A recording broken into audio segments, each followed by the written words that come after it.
Hello, friends, how are you? Welcome to our YouTube channel Dhyan Commerce, the key of success. Please like, subscribe, share, and press bell icon for notifications. Thank you. जय माता जी all dear students, welcome to online lecture of Dhyan commerce group tuition. Online lecture में बच्चों आपका स्वागत है। Bank account के बच्चों 4 लेक्चर के अंदर हमने बेसिक 3 मेथड पूरी की, जिसके अंदर सबसे पहली मेथड पढ़ी इंटरेस्ट ऑन डाउटफुल डेब्ट।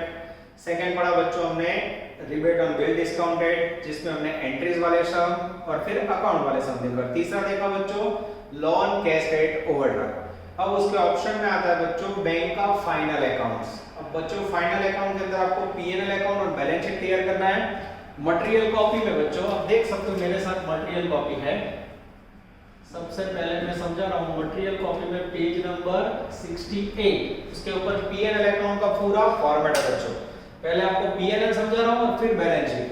पूरा क्वेश्चन कभी एग्जाम में नहीं आता बच्चों, इसमें से टुकड़ा ही पूछा जाता है, क्योंकि फुल सम पूछे तो 2 से 2.5 घंटे एक सम के होंगे और आपके पेपर का टोटल टाइम 2 से 2.5 घंटे। એટલે બેંકની અંદર બાળકો ટુકડા પૂછાય છે શેડ્યુલ્સ। ઓકે, कैसे बनता है देख लो। सबसे पहले PNL account particular schedule rupees. सबसे पहले इनकम में 2 income, interest earn schedule number 13, 1 से 12 शेड्यूल बैलेंस शीट के हैं। Other income schedule 14। अब इंटरेस्ट अर्न में શું આવે तो बच्चों बैंक में आप कोई भी लोन लेते हो तो बैंक को ब्याज मिलता है, इंटरेस्ट मिलता है, डिस्काउंट मिलता है। तो बैंक के लिए कोई भी इंटरेस्ट डिस्काउंट या बिल्स उससे जुड़ा हुआ रिसीव्ड इनकम हो वो लिखा जाता है इंटरेस्ट अर्न में। Interest received, discount received, bills rebate received, कोई भी बिल्स डिस्काउंट या इंटरेस्ट से रिलेटेड इनकम तो लिखा जाता है शेड्यूल 13 में, that is called interest earn. Schedule 14 other income, जैसे कोई एसेट सेल की उसका प्रॉफिट हुआ, इन्वेस्टमेंट सेल की उसका प्रॉफिट हुआ। अदर इनकम यानी अदर इनकम में इंटरेस्ट और डिस्काउंट के सिवा की कोई भी इनकम हो, कमीशन रिसीव हुआ तो लिखना है अदर इनकम में, लॉकर रेंट रिसीव हुआ लिखना है अदर इनकम में। ये बच्चों प्रैक्टिस से आपको आदत हो जाएगी। ये 2 इनकम के शेड्यूल है, टोटल करोगे उसमें से खर्चे एक्सपेंडिचर, जिसमें शेड्यूल नंबर 15 है इंटरेस्ट एक्सपेंडेड। अब आपको पता होगा बैंक में हम 3 प्रकार के खाते खुलवाते हैं, सेविंग्स, करंट एंड एफडी। तो तीनों के ऊपर बैंक को ब्याज देना पड़ता है, तो वो बैंक के लिए है एक्सपेंडेड ब्याज, खर्चेल ब्याज, तो वो लिखा जाता है शेड्यूल नंबर 15 में। सेविंग्स, एफडी और करंट अकाउंट का ब्याज बैंक के लिए खर्चा है बच्चों 15 नंबर। 16 नंबर में ऑपरेटिंग एक्सपेंडिचर। पीएनएल अकाउंट में डेबिट साइड में रूटीन खर्च होते हैं, salary, advertisement, printing and stationery, जो रूटीन खर्चे हैं बच्चों, हां वो सारे खर्चे 16 नंबर ऑपरेटिंग अकाउंट में लिखने हैं। उसके बाद है बच्चों प्रोविजन एंड कंटीजेंसीज, जिसमें provision for tax and bad debt या बैड डेट रिजर्व आपको लिखना है। ए इनकम, उसमें से बी खर्चा लेस करोगे बच्चों आपको मिलेगा नेट प्रॉफिट, जिसमें ओपनिंग बैलेंस ऐड करोगे और रिजर्व में कुछ वैल्यू ट्रांसफर करोगे तो आपको मिलेगा नेट प्रॉफिट। अब नियम है बच्चों पीएनएल अकाउंट में जो भी नेट प्रॉफिट है उसका हमेशा 20% स्टैट्यूटरी रिजर्व में जाता है। कितना जाता है बैंक में? 20% amount as a statutory reserve, कानूनी नमक करे 20% जाए। ઘણી વાર એવું પૂછે બચ્ચો રાઇટ અ પ્રોપર માં પીએનએલ, તો ફોર્મેટ યાદ રાખવાનું। मैं पेज नंबर 68 ऊपर मटेरियल कॉपी में आप्યું છે, इसको याद रखो। तो मैं कैसे याद रखता हूं? इनकम उसमें interest earn 13 number, other income 14 number, expenditure में 15 नंबर, इंटरेस्ट एक्सपेंडेड यानी खर्चल ब्याज 16 नंबर में ऑपरेटिंग, फिर प्रोविजन एंड कंटीजेंसीज, ए में से बिलेस करो net profit, opening balance add करो, ट्रांसफर टू रिजर्व में 20% ले जाओ, फिर आपको मिलेगा नेट बैलेंस। ये बच्चों आपको फॉर्मेट याद रहे से लिखा है। अब मैं आपको करवाने जा रहा हूं टेक्स्ट बुक के अंदर का सम नंबर 14। चलो जाओ बच्चे ज्वाइन हो जाएंगे सम नंबर 14 के अंदर, जिसका पेज नंबर है 294। नजर पढ़ लो बच्चों, पेज नंबर 294, 14th ए। ठीक है, ये बच्चों फॉर्मेट समझाने के लिए था, क्योंकि आज का पूरा लेक्चर समझ होगा आपका ये एग्जाम्पल के आजू बाजू। अब बच्चों बी और सी ऑलरेडी आपके होमवर्क में हो चुके हैं, मैं ए लेने जा रहा हूं पेज नंबर 294। नजर अंदर, from the following balance of the Pandar bank limited as on 31st March 2017 prepare schedule 16 for operating expense. इसमें से बच्चों ये मांगा है खाली 16 नंबर का शेड्यूल ऑपरेटिंग एक्सपेंसेस। लंबा लिस्ट है बच्चों, उसमें से आएगा कि नहीं वो आपको समझना है। मैं एक-एक पॉइंट पढ़ूंगा और आएगा कि नहीं बताऊंगा, ध्यान से देखना बच्चों। इंटरेस्ट ऑन सेविंग्स अकाउंट, कोई भी इंटरेस्ट या डिस्काउंट से जुड़ा हुआ इनकम या खर्च तो वो कहां आएगा? 13 नंबर और 15 नंबर में। तो यहाँ इंटरेस्ट ऑन सेविंग्स अकाउंट है बच्चों, बचत खाता पर बैंक ब्याज આપે એટલે બેંકનું ખર્ચેલ વ્યાજ કહેવાય, શેડ્યુલ 15 में आएगा चौकड़ी। इंटरेस्ट ऑन एफडी वो भी 15 नंबर में आएगा चौकड़ी। लीगल एक्सपेंसेस, यस ये बच्चों ऑपरेटिंग एक्सपेंस, ऑपरेटिंग का मीनिंग होता है रूटीन एक्सपेंडिचर ऑफ मंथ, ये आएगा हाँ 50,000। चलो उसके बाद है बच्चों सन्ड्री एक्सपेंसेस, नजर बोर्ड पे मित्र सन्ड्री एक्सपेंसेस जिसकी वैल्यू मुझे दिख रही है बच्चों 73,000। चलो उसके बाद है कमीशन एंड एक्सचेंजेस, यस कोई सूचना ना दियो तो इससे आप खर्च समझ सकते हो। कमीशन एंड एक्सचेंजेस मैं बच्चों चेक करने जा रहा हूं। I think commission and exchanges बच्चों क्लियर लिखा नहीं है पर मेरा ध्यान जा रहा है it is treated as a other income, commission એ રિસીવ્ડ હશે બરાબર, એ લખવું જોઈએ પણ નથી લખ્યું પણ હું તમને ધારણા કહું છું એ ઇનકમ હશે। इंटरेस्ट ऑन करंट अकाउंट वो भी नहीं आएगा बच्चों। उसके बाद revenue sorry administrative expense, yes वो आएगा, इसको निकाल देते हैं। एडमिनिस्ट्रेटिव एक्सपेंसेस की वैल्यू है बच्चों 1,05,000। चलो उसके बाद है बच्चों रेवेन्यू स्टैम्प 2000, रेवेन्यू स्टैम्प एक प्रकार का खर्च आएगा हाँ।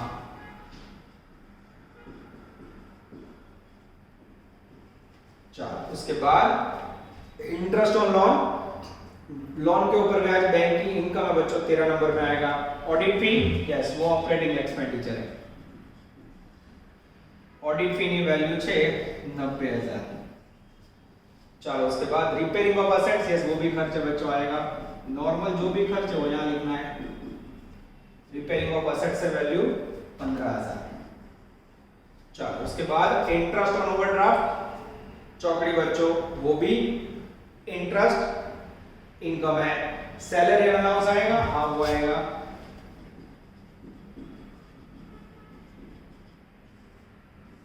सैलरी अलाउंस जिसकी वैल्यू है बच्चों 2,85,000।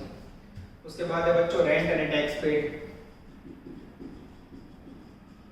रेंट एंड टैक्स पेड की वैल्यू है बच्चों 45,000। चलो उसके बाद है डायरेक्टर फी, ये सारे खर्चे हाँ सब आएगा बच्चों। कोई बोले मुझे तो सर ये पता नहीं चल रहा है, तो प्रैक्टिस से देख लो बच्चों। प्रिंटिंग स्टेशनरी आएगा हाँ,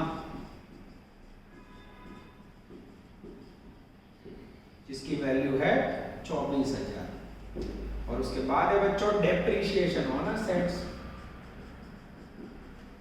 वैल्यू है बच्चों 1,42,000।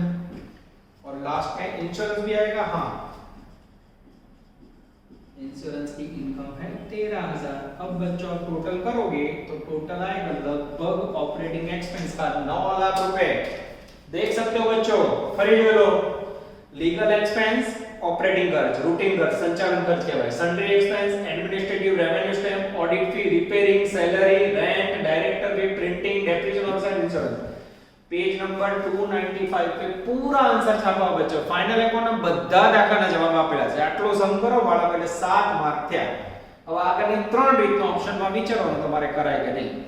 अब बच्चों क्या नहीं लिया, इंटरेस्ट ऑन सेविंग्स अकाउंट ना आवे, इंटरेस्ट ऑन एफडी ना आवे, लीगल एक्सपेंस आ गया, कमीशन एंड एक्सचेंज इनकम जना आवे, इंटरेस्ट ऑन करंट अकाउंट ना आवे, इंटरेस्ट ऑन लोन, इंटरेस्ट वाली सारी इनकम बच्चों हमने निकाल दी। ये हो गया बच्चों फाइनल अकाउंट के अंदर पीएनएल अकाउंट में से मात्र शेड्यूल 16 ऑपरेटिंग एक्सपेंस। कई बार ये लोग ऐसा पूछते हैं बच्चों right a proforma of operating expense, तो आपको क्या करना है, ऐसा लाइन करके 5-7 खर्चे लिख देने और टिक लगा देनी, you will get 7 mark. Last 5 साल के अंदर ऑपरेटिंग एक्सपेंसेस वाले क्वेश्चन 3 से 4 बार आ चुके हैं, वो भी आगे वाले छोटे-छोटे सम्स के ऑप्शन में। तो ये आपके लिए बच्चों बहुत ही अच्छा ऑप्शन कह सकते हैं। चलो बच्चों पीएनएल अकाउंट का ट्रेलर देखने के बाद अब आपके सामने आ रहा है क्वेश्चन नंबर 31, होमवर्क में 24, पेज नंबर 315। अफलातून क्वेश्चन बच्चों, सम नंबर 31। अब बच्चों इसके अंदर पूरा पीएनएल अकाउंट 4 शेड्यूल के साथ कैसे बनता है, यूनिवर्सिटी के लास्ट 5 साल आ चुका है, मोस्ट टाइम की 100% आप इसे कह सकते हो। चलो मैं रीडिंग स्टार्ट कर रहा हूं। Page number 315, ADC bank. From the following balances of ADC Bank, prepare a P&L account from schedule 13 to 16. Share capital से लेके बहुत सारी इंफॉर्मेशन, नीचे 3 या 4 एडजस्टमेंट, ठीक है। चलो बच्चों गुजरात एसवाय नवंबर 19 छेल्ले बच्चों यूनिवर्सिटी में पूछा गया दाखलो 100% ओपन। अब देख सकते हो मैंने आगे वाले सब में जो पीएनएल अकाउंट समझा था बनाया हुआ है, तो जब तक आपको फॉर्मेट याद ना रहे आपका काम अधूरा। दो इनकम के शेड्यूल, दो एक्सपेंडिचर के। इनकम में से खर्च लेस करोगे मिलेगा नेट प्रॉफिट, इतना आपको लिख के रखना है। फिर से देख लो, इनकम एमा इंटरेस्ट अर्न, एमा इंटरेस्ट डिस्काउंट से जुड़ा हुआ सब इनकम लिखना है। अदर इनकम में commission and exchange, share transfer fee या कोई sale of assets, sale of investment ऐसा आएगा। एक्सपेंडिचर में करंट अकाउंट, फिक्स्ड डिपॉजिट और सेविंग्स, उसके ऊपर ब्याज।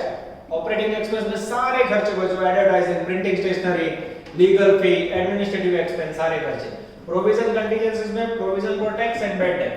ए इनकम में से बी लेस करोगे नेट प्रॉफिट मिलेगा, उसमें ओपनिंग बैलेंस ऐड करोगे। नियम है रिजर्व में 20% वैल्यू प्रॉफिट का ले जानी। ये एमसीक्यू में भी आ सकता है, नीचे मिलेगा नेट आंसर। और चार शेड्यूल 13, 14, 15, 16। 14 मार्क का सम है बच्चों, मैं रीडिंग स्टार्ट कर रहा हूं। चलो सबसे पहले बच्चों मैं शेड्यूल नंबर 13 इंटरेस्ट अर्न आपको सिखा रहा हूं। पीएनएल के अंदर जो डेटा है उसमें ध्यान। सबसे पहले शेयर कैपिटल है बच्चों, उसे चौकड़ी मार दो, वो नहीं आएगा। उसके बाद बच्चों अगर एडजस्टमेंट और सब पे नजर डालो तो मैं एक एक पॉइंट पढ़ने जा रहा हूं। शेयर कैपिटल चौकड़ी, salary and allowance schedule number 16 operating expense में आएगा। मैं लिखते जा रहा हूं बच्चों, देखते जाना।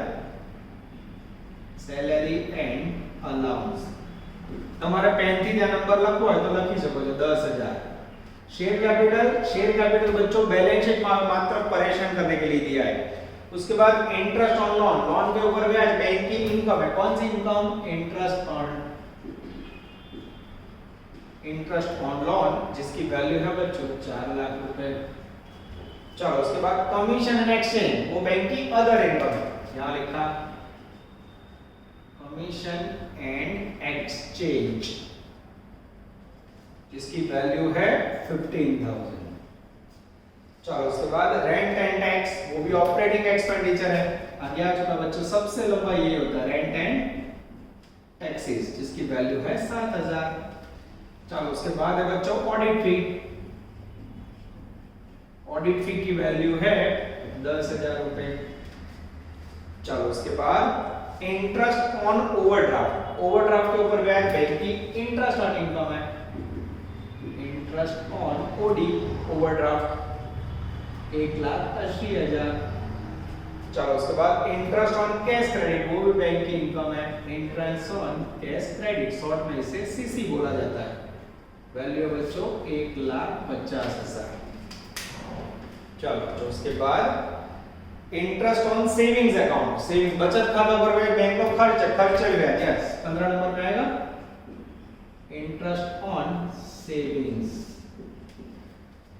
जिसकी वैल्यू है बच्चों 70,000। उसके बाद इंटरेस्ट ऑन करंट अकाउंट, वो भी बैंक का ब्याज का खर्च है बच्चों, खर्चे ब्याज कहलाए। जिसके ऊपर ब्याज देना है वो बैंक का एक्सपेंडेड इंटरेस्ट है। वैल्यू बच्चों अगेन 70,000। उसके बाद rebate on bill discounted, yes वो बैंक की इंटरेस्ट इनकम है। रिबेट ऑन बिल्स डिस्काउंट, ये ओपनिंग बैलेंस है बच्चों, डेट के ऊपर से पता चला मुझे 5,000। उसके बाद क्रेडिट बैलेंस ऑफ पीएनएल 1/4 यानी ओपनिंग बैलेंस, यहां लिखो बच्चों ओपनिंग बैलेंस ऑफ पीएनएल, ये लिखा 1,50,000। चलो पेज घुमाओ, बहुत सारे खर्चे में लाइन में लिखते जा रहा हूं। Miscellaneous income, other income schedule 14, value है इसकी 12,000। उसके बाद है rent of safe deposit vault, ये भी अदर इनकम है बच्चों। Locker,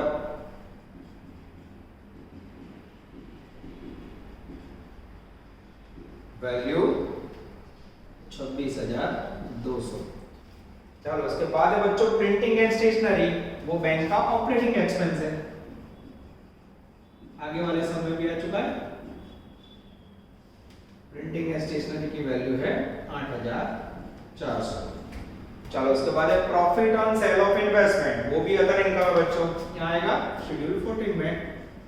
profit on sale of investment, value 24,800। याद कैसे रखोगे बच्चों? इंटरेस्ट, बिल्स, डिस्काउंट वाला यहाँ, बाकी जो ना समझ आए वो अदर इनकम के अंदर लिख देना है। चलो उसके बाद लॉ चार्जेस, डायरेक्टर भी, ये सारे खर्चे कहाँ आएंगे? ऑपरेटिंग एक्सपेंस में। लॉ चार्जेस लॉ चार्जेस की वैल्यू है बच्चों 15,000। उसके बाद डायरेक्टर फीस जिसकी वैल्यू है 28,700, वो भी ऑपरेटिंग एक्सपेंस है। डेप्रिसिएशन ऑन असेट्स वो भी यस ऑपरेटिंग एक्सपेंस जिसकी वैल्यू है बच्चों 10,800। चलो उसके बाद discount received on bills, discount received yes वो इंटरेस्ट ऑन जाएगा, वैल्यू 22,500। चलो उसके बाद बच्चों इंश्योरेंस प्रीमियम वो ऑपरेटिंग एक्सपेंस है, इंश्योरेंस प्रीमियम की वैल्यू है बच्चों 17,600। चलो उसके बाद है बच्चों एडमिनिस्ट्रेटिव एक्सपेंस, एडमिनिस्ट्रेटिव एक्सपेंस की वैल्यू है बच्चों 18,500। These all are called operating expense. उसके बाद है बच्चों इंटरेस्ट ऑन एफडी, बैंक के ऊपर ब्याज, पेमेंट का ब्याज बच्चों खर्च है, यहां टपका दूं, वैल्यू 21,500। बोलो किसी को डाउट है? दिस इज कॉल्ड गुजरात 19 याद रखो જ પડશે બળા જોઈ લો।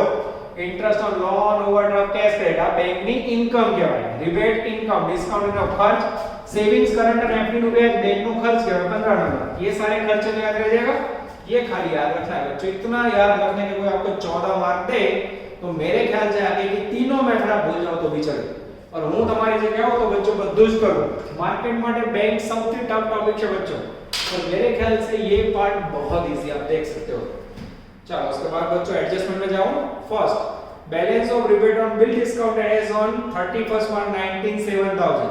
रिबेट का क्लोजिंग बैलेंस बच्चों नेक्स्ट ईयर का एडवांस इनकम है, तो उसको क्या करना है, ये जो इंटरेस्ट ऑन की टोटल आएगी ना उसमें से लेस कर देना है, less rebate on bills closing balance CD, फिर यहां आपको मिलेगा नेट आंसर।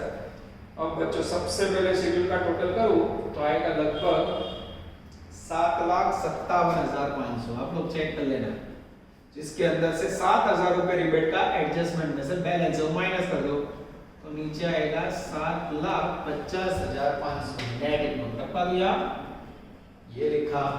चलो उसके बाद बच्चों अदर इनकम का टोटल कर दूं। चलो मैं बच्चों आंसर में से देख के कर रहा हूं, फिर भी आप लोग चेक कर लेना। 78,000 लगभग हो जाना चाहिए, ये लिखा 78,000। ये दोनों का टोटल करोगे बच्चों तो टोटल इनकम आएगी 8,28,500।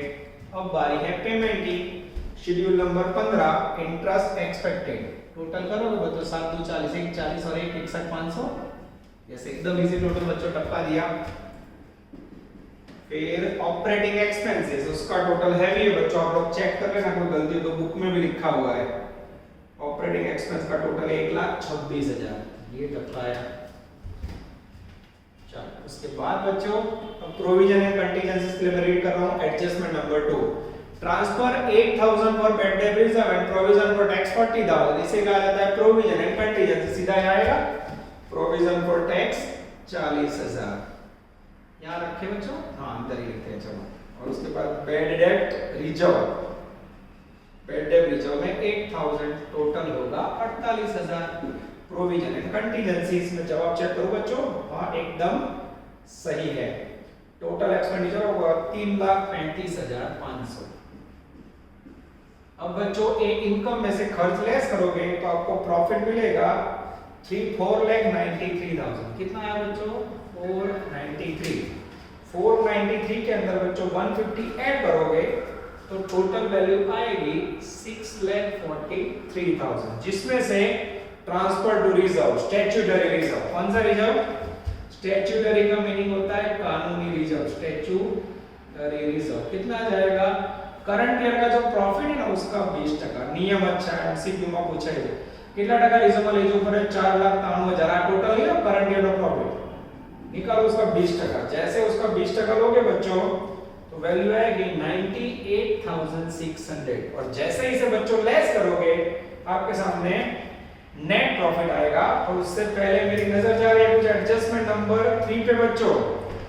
प्रपोज्ड डिविडेंड 10% और लास्ट में keep statutory reserve as per law. Reserve तो मैं रखी थी बच्चों, अब मुझे ये प्रॉफिट लेने से पहले एक एक्स्ट्रा पॉइंट आया, यहाँ लिखना पड़ेगा। क्या लिखूं? प्रपोज्ड डिविडेंड, डिविडेंड શેમાંથી ચૂકવાય? પ્રોફિટ માંથી. अब डिविडेंड कितना है बच्चों? 10%. चुकवाए प्रॉफिट માંથી, पर 10% किसका लेने का? देखो पहली लाइन में शेयर कैपिटल है 30 लाख. हमेशा डिविडेंड है ना ऊपर गणा है. शेयर कैपिटल कितनी है बच्चों? 30 लाख. 30 लाख का 10% लोगे तो डिविडेंड कितना आएगा? 3 लाख. ये डिडक्ट कहां होगा? प्रॉफिट में से. ये हो गया नेट बैलेंस जो जाएगा बैलेंस शीट में. 643 में से बच्चों 98,600 और लेस करेंगे बच्चों 3 लाख तो उसके सामने नेट आंसर आएगा प्रॉफिट का 2,44,000, 2,44,400. This is called Gujarat university 19 question बच्चों. 100% एग्जाम में चांस. देख सकते हो बच्चों अफलातून क्वेश्चन आपके सामने है. ऐसे सम आते हैं एग्जाम में 100% आते हैं बच्चों, ऐसा कह सकते हैं. आशा रखते हैं कि इस प्रकार के क्वेश्चन आपको जबरदस्त हेल्प करेंगे. चलो बच्चों इसके बाद अब आपके सामने लेने जा रहा हूं मैं छोटू सम नंबर 22 या फिर कुछ एमसीक्यूज दोनों में से ले लेते हो बच्चों समय के आधार पे. चलो पहले इसको रफ कर लेता हूं बच्चों मैं.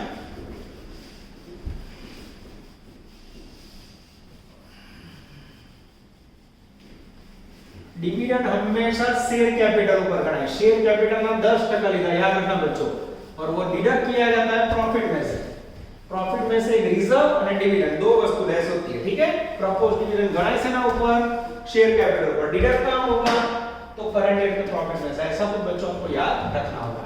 चलो अब बच्चों जो टाइम बचा है उसमें कुछ अद्भुत सिखाने जा रहा हूं.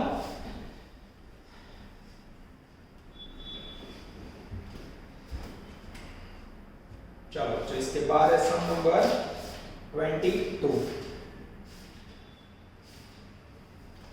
सम नंबर 22b.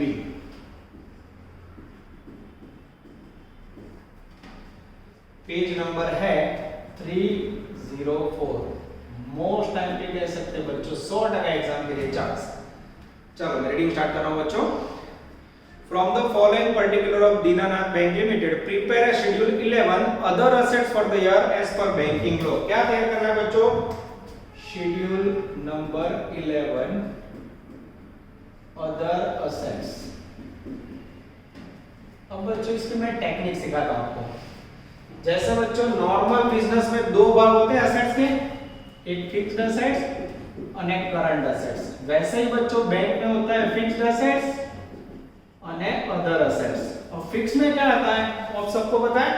फिक्स्ड एसेट के अंदर सो को लैंड, बिल्डिंग, फर्नीचर, मशीनरी. उसके सिवा जो ना समझ आए ना वो सब फिक्स्ड एसेट्स, अदर एसेट्स. ठीक है. એટલે તમારે यहाँ શું રાખવાનું? ફિક્સ માં આવે એસિમેન્ટ લેવાનું. ચલો વાંચવાનું શરૂ કરું. ચલો પહેલા આપણે उसमें फर्नीचर और फिक्सचर. बोलो फर्नीचर क्या लगा है?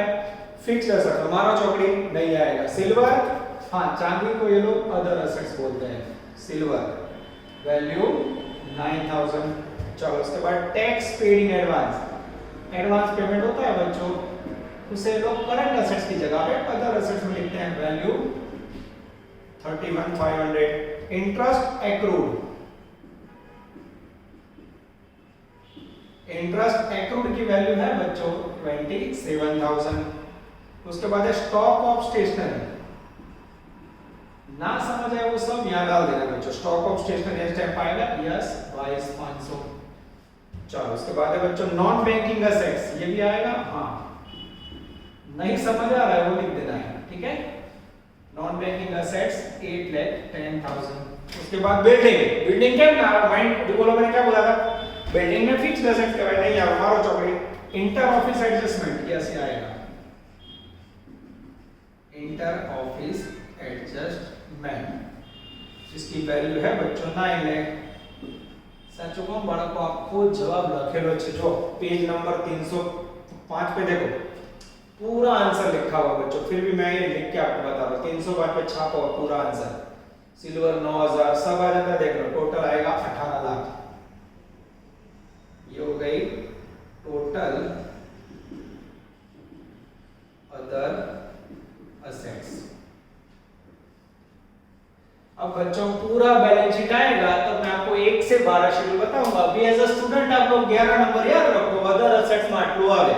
फिक्स्ड एसेट्स की वैल्यू ना લીધું बिल्डिंग में फर्नीचर. बाकी silver, tax paid, interest accrued, stock, non banking assets, inter office adjustment अगर कोई पूछे तो इतना लिखने के कितने मार्क बताओ बच्चों, 7 मार्क फरी आना, कोई टेंशन नहीं लेना, मार्क्स पूरे हैं बच्चों। तो इस प्रकार के समय एग्जाम में 100% आने के चांसेस है बच्चों। चलो बच्चों, लास्ट में जब टाइम मिलता है तो हम लेते हैं छोटे छोटे एमसीक्यूज। बैंक अकाउंट के अंदर बच्चों को भी गिनो है फानी खामी, इसके अंदर मैक्सिमम 10 एमसीक्यूज है। 10 to 12 के आगे यूनिवर्सिटी 20 साल में कभी गिरेगी बच्चों, तो इसके टेक्स्ट बुक के सारे एमसीक्यूज इंपॉर्टेंट है। पहला लेने जा रहा हूं बच्चों, एमसीक्यू 1 पेज नंबर 284। चलो मैं रीडिंग स्टार्ट कर रहा हूं। The authorized capital of bank is 40 lakh. The authorized capital is double than called up capital and paid up capital half of the called up capital. If the statutory reserve is 8 lakh and the profit during the year is 5 lakh, the minimum amount to be transferred to statutory reserve. बोलो, reserve के अंदर minimum कितना जाएगा बच्चों? तो अब भी सब में नियम समझाया। करंट ईयर प्रॉफिट का 20%, करंट ईयर का प्रॉफिट कितना है? 5 लाख नेट प्रॉफिट, उसका 20% लो तो जैसे 20% लोगे बच्चों वैल्यू आएगी 1 लाख रुपए। आंसर चेक करो तो आ जाता है, एकदम सही है, पूरा आंसर आप देख लो। 20% बाळको में नियम प्रमाणित दो कि कीधु नहीं है तुम्हारे जाते ले लेवाना। एमसीक्यू नंबर 2 थोड़ा लॉन्ग है बच्चों, उसको लास्ट में लेते हैं, उसके बाद दे देता हूं मैं फाडू MCQ 3। The expenses of special audit suggested by reserve bank in public interest will be borne by. Reserve bank ने बच्चों को स्पेशल ऑडिट करवाया तो उसका खर्चा कौन भुगतेगा? तो बैंक खुद भुगतती है, तो आंसर आएगा बी, बैंकिंग कंपनी itself। 4 उसके बाद है बच्चों एमसीक्यू नंबर 4।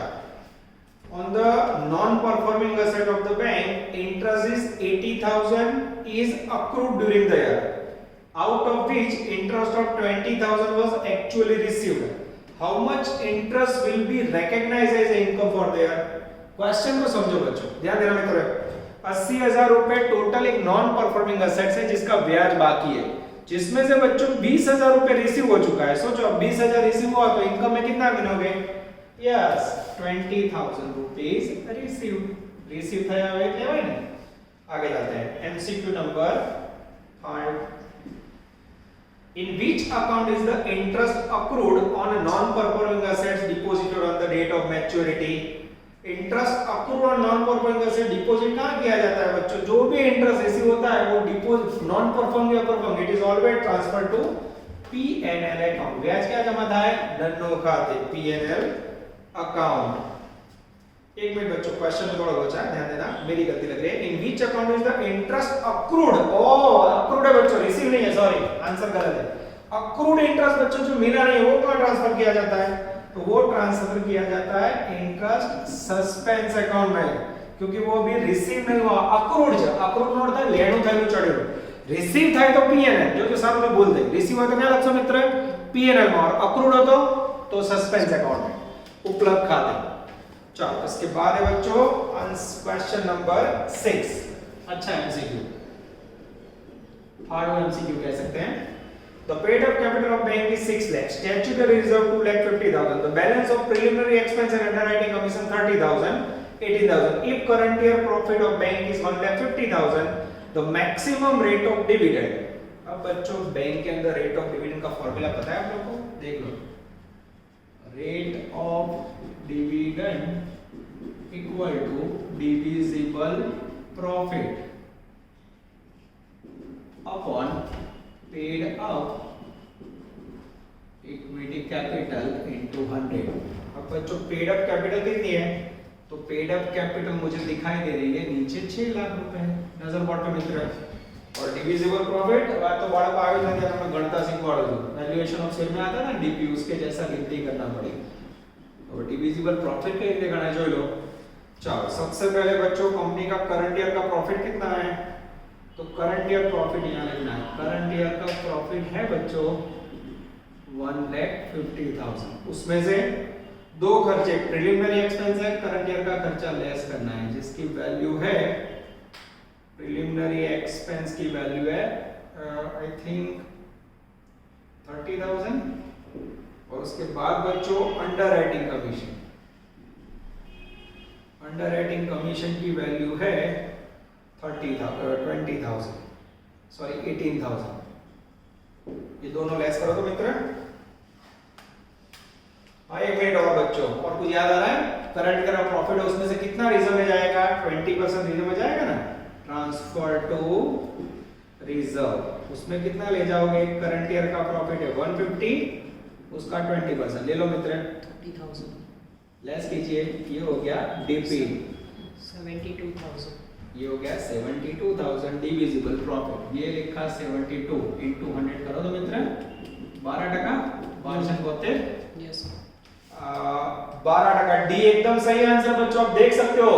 इसमें ये बच्चों भूले तो मार्क गए। यहाँ भी देखो आपने कहीं यूज किया था 20%। यस, ये 20% बाय डिफॉल्ट नियम છે। કોઈ પણ બેંક જે प्रॉफिट कमाए बच्चों એમાંથી 20% रिजर्व में ले जाना जरूरी है।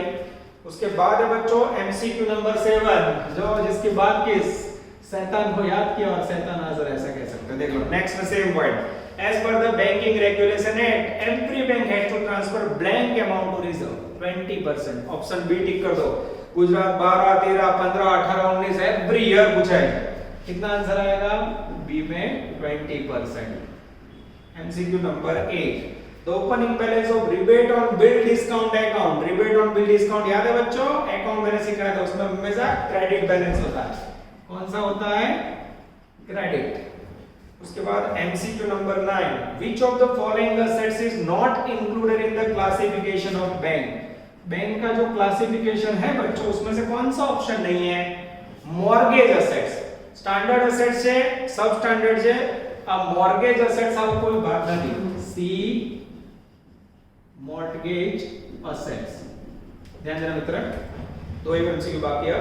10 number, interest suspense account in the books of bank shows. Interest suspense account का कौन सा बैलेंस होता है बच्चों? ये गुजरात 17-19 में इसका क्वेश्चन आगे पहले नहीं, हमेशा नहीं जमा बाकी हुए। कई बाकी हुए? सी क्रेडिट बैलेंस। एमसीक्यू 10 सी क्रेडिट बैलेंस होता है बच्चों। और उसके बाद है मेरे सामने last MCQ 11, the expense of special audit suggested by reserve bank in public interest. जिसका खर्च कौन भुगतेगा बच्चों? Banking company itself. ये एमसीक्यू आगे आ चुका है। इतिहास गवाह है बच्चों, यहां लिख देता हूं पहले बी, बैंकिंग कंपनी इटसेल्फ। साचू कौन बाळको? तो बैंक के अंदर एमसीक्यूज इतने लिमिटेड है ना बच्चों, ये 8 या 10 एमसीक्यू के आगे बाजू पूरा चैप्टर घूमता है। इतिहास गवाह इसके बाद लास्ट 15 साल में एमसीक्यू बैंक में વધારે एमसीक्यू निकले बाद નથી પાડો। तो આટલા एमसीक्यू 3-4 बार रीडिंग कर लो। Main 20% transfer to reserve, second rate of dividend of question, फिर ये क्रेडिट बैलेंस वाला, मॉर्गेज एसेट्स वाला, बैंकिंग कंपनी इटसेल्फ वाला तो लास्ट 7 साल चल रहा है, 2020 में ऐसे सबमिट ले। तो ये हुआ बच्चों आपका फाइनल अकाउंट का पार्ट। अब बच्चों बैंक अकाउंट को आप कैसे तैयार करते हो इंपॉर्टेंट है। मैं आपकी जगह पे होता तो तीनों छोटे सम कर लेता बच्चों, और फाइनल अकाउंट पे भी ये छोटे-छोटे सम में नजर ला लेने। रिस्क फैक्टर नहीं लेना है, क्योंकि बच्चों ऐसा हो सकता है कोरोना के कारण जनरल ऑप्शन आए, ऐसा हो सकता है 2.5 घंटे का रेगुलर पेपर आए, ऐसा हो सकता है 2 घंटे का आए, कुछ भी पूछ सकते हैं। तो हमें तैयारी पूरी करनी है बच्चों। यहां तक रखते हैं। नेक्स्ट में आपको फाइनल अकाउंट्स का और अद्भुत एग्जांपल्स नेक्स्ट लेक्चर में करवाऊंगा बच्चों। यहां तक रखते हैं। All the best. जय माता जी।